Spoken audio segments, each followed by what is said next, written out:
平安。这个暑假吼，我带囡仔去爬山，哦，迄个山、天空、云海、森林，还有丛林、鸟语、花香，还有真水的溪水，真清凉的溪水，还有内底溪水内底帮忙做去角质的迄鱼仔吼，互人不禁赞叹上帝奇妙的工程。即摆想象讲吼，咱面对空旷的山谷，要喊大喊有回应哦。俄勒雅荷花，俄勒雅荷花，俄勒雅荷花，俄勒雅荷花，来，这边俄勒雅荷花，俄勒雅荷花，俄勒雅荷花，俄勒雅荷花。现在无啥有回音呢，来俄勒雅荷花，俄勒雅荷花，来点头的山俄勒雅荷花，俄勒雅荷花。好，即摆就做伙徛起来，咱一起俄勒咱的上帝。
傍晚的时候，突然间乌云就密布了。我大人就烦恼讲，我种简单的农业设备，我唔知伊卡袂伫这落雨的吼。突然间我洗菜倒来吼，啊边伫路的迄细囝，就伫大声宣告讲，我奉主耶稣的名袂落雨。不是，我都烦恼，一方面烦恼讲，我的设装备才有法度开袂掉嘞。一方面，我阁会烦恼讲，囡仔的宣告，若无法度蒙神垂听，我要安怎甲我的细囝解说呢？不久，阮渐渐就看到月亮朦朦胧胧的出现了，然后呢，星星也一颗一颗的亮了。阮细囝单纯的信心，蒙神悦纳，我就感动嘞。旅行的晚上，阮全家聚在一起，唱歌俄勒上帝，祈祷读马可福音。我甲我的厝会使服侍耶和华，是一件大幸福的代志。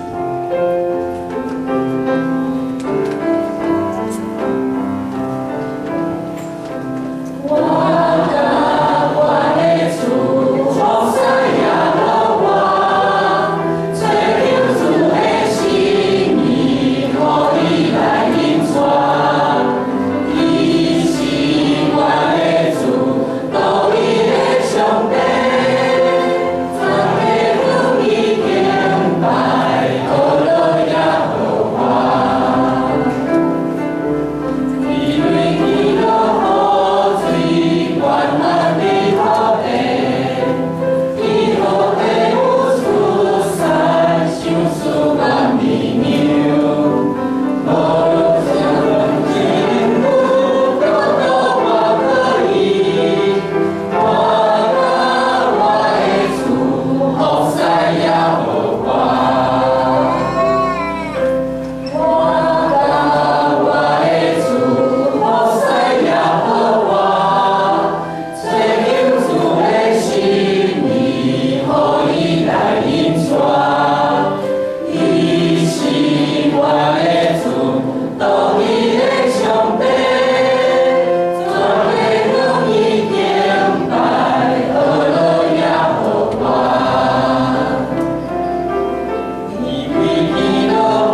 穿白衫白裤的人，要上山去拜拜求平安。我细囝问我讲，啥人因拢有捌认捌主耶稣呢？主耶稣讲，我留予平安予恁，我将我的平安赐予恁。我所赐的，无像世间人所赐的。恁心内莫忧愁，嘛莫惊吓。圣经嘛讲，应当一无挂虑，只要凡事借着祷告、祈求和感谢，将我们所需要的告诉神。上帝所赐那出人意外的平安，会借着耶稣基督保守我们的心怀意念。感谢耶稣，因为有主耶稣在咱的生命中，伊的应允，互咱得到自由，嘛得到真正的平安。